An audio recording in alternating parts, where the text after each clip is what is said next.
Ivan Dmitri, a middle-class man who lived with his family on an income of $1,200 a year and was very well satisfied with his lot, sat down on the sofa after supper and began reading the newspaper. "I forgot to look at the newspaper today," his wife said to him as she cleared the table. "Look and see whether the list of drawings is there." "Yes, it is," said Ivan Dmitri. "But hasn't your ticket lapsed?" "No, I took the interest on Tuesday." "What is the number?" "Series 9499, number 26. "All right, we will look 9499 and 26. Ivan Dmitri had no faith in lottery, luck, and would not, as a rule, have consented to look at the list of winning numbers.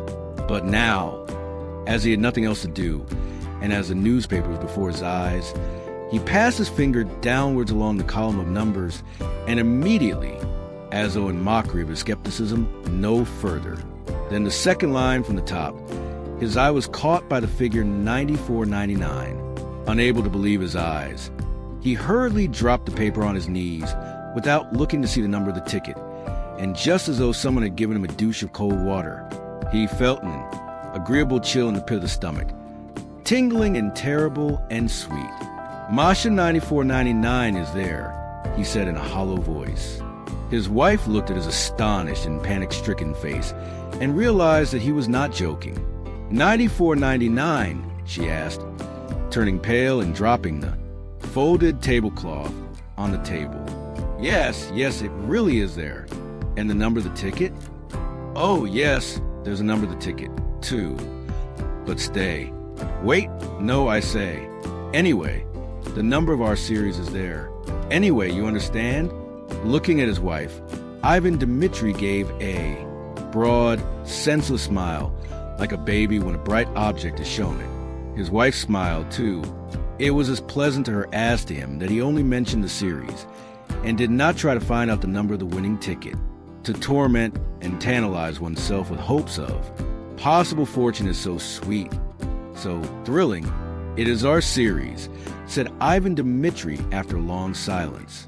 "So there is a probability that we have one. It's only a probability, but there it is. Well, now look, wait a little. We have plenty of time to be disappointed. It's on the second line from the top. So the prize is 75,000. That's not money, but power capital. And in a minute, I shall look at the list, and there are 26. I say, what if we really have won?" The husband and wife began laughing and staring at one another in silence. The possibility of winning bewildered them. They could not have said, could not have dreamed what they both needed, that 75,000 for what they would buy, where they would go. They thought only the figures 9499 and 75,000, and pictured them in their imagination, while somehow they could not think of the happiness itself, which was so possible. Ivan Dmitri, holding the paper in his hand, walked several times from corner to corner, and only when he recovered from the first impression, began dreaming a little. "And if we have one," he said, "why, it will be a new life. It would be a transformation. The ticket is yours, but if it were mine, I should first of all, of course, spend 25,000 on real property in the shape of an estate, 10,000 on immediate expenses, new furnishings, traveling, paying debts, and so on. The other 40,000 I would put in the bank and get interest on it. Yes, an estate. That would be nice," said his wife, sitting down and dropping her hands in her lap. "Somewhere in the Tula or Oro provinces. In the first place, we should need a summer villa, and besides, it would always bring in an income." And pictures came crowding on his imagination, each more gracious and poetical than the last. And in all these pictures he saw himself well-fed, serene, healthy, felt warm, even hot. Here, after eating a summer soup, cold as ice, he lay on his back on the burning sand close to a stream, or in the garden under a lime tree. It is hot. His little boy and girl are crawling about near him, digging in the sand, or catching ladybirds in the grass. He dozes sweetly, thinking of nothing, and feeling all over that he need not go to the office today, tomorrow, or the day after. Or tired of lying still, he goes to the hayfield, or to the forest for mushrooms, or watches the peasants catching fish with a net. When the sun sets, he takes a towel and soap and saunters to the bathing shed, where he undresses at his leisure, slowly rubs his bare chest with his hands, and goes into the water. And in the water, near the opaque soapy circles, little fish flit to and fro, and green water weeds nod their heads. After bathing, there is tea with cream and milk rolls. In the evening, a walk or vent with the neighbors. Yes, it would be nice to buy an estate, said his wife, also dreaming, and from her face it was evident that she was enchanted by her thoughts. Ivan Dmitri pictured to himself autumn with its rains, its cold evenings, and its St. Martin summer. At that season, he would have to take longer walks about the garden and beside the river so as to get thoroughly chilled, and then drink a big glass of vodka and eat a salted mushroom or so cucumber and then drink another. The children would come running from the kitchen garden, bringing a carrot and a radish, smelling of fresh earth. And then he would lie stretched full length on the sofa and in leisurely fashion turn over the pages of some illustrated magazine, or covering his face with it and unbuttoning his waistcoat, give himself up to slumber. The St. Martin summer is followed by cloudy, gloomy weather. It rains day and night. The bare trees weep. The wind is damp and cold. The dogs, the horses, the fowls, all are wet, depressed, downcast. There is nowhere to walk. One can't go out for days together. One has to pace up and down the room, looking despondently at the gray window. It is dreary. Ivan Dmitri stopped and looked at his wife. I should go abroad. No, Masha, he said, and he began thinking how nice it would be in late autumn to go abroad somewhere to the south of France, to Italy, to India. I should certainly go abroad too, his wife said. But look at the number of the ticket. Wait. He walked about the room and went on thinking. It occurred to him, what if his wife really did go abroad? It is pleasant to travel alone, or in the society of light, careless women who live in the present, and not such as think and talk all the journey about nothing but their children, sigh and tremble with dismay over every farthing. Ivan Dmitri imagined his wife in a train with a multitude of parcels, baskets, and bags. She would be sighing over something, complaining that the train made her head ache, that she had spent so much money. At the stations, he would continually be having to run for boiling water, bread, and butter. She wouldn't have dinner because of it being too dear. She would begrudge me every far, he thought with a glance at his wife. The lottery ticket is hers, not mine. Besides, what is the use of her going abroad? What does she want there? She would shut herself up in the hotel and not let me out of her sight. I know.